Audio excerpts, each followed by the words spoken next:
सांगली जिल्हा खुनांच्या घटनेनं हादरला। एका पाठोपाठ खून, जिल्ह्यात उडाली खळबळ। सांगली हरिपूर रोडवर झालेल्या खुनाच्या घटनेचं गांभीर्य दाट असतानाच सांगली जिल्ह्यातल्या खानापूर तालुक्यात घानवड इथं माजी उपसरपंच बापूराव देवाप्पा चव्हाण यांचा गळा चिरून निर्घृण खून करण्यात आल्याची घटना आज घडली।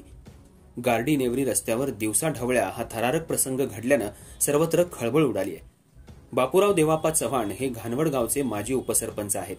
तसंच त्यांचं विटा इथं सोनार सिद्ध ज्वेलर्स या नावानं ज्वेलरी दुकान आहे। आज 2:45 वाजण्याच्या सुमाराला ते आपल्या बुलेट गाडीवरून नेवरी रस्त्यावरील पोल्ट्री शेडकडे निघाले होते।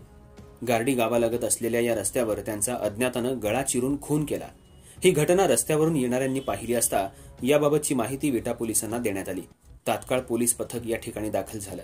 त्यांनी संबंधित घटनेचा पंचनामा केला। अर्थराज्य न्यूज मराठीसाठी कवठे महांकाळ प्रतिनिधी जगन्नाथ सकट।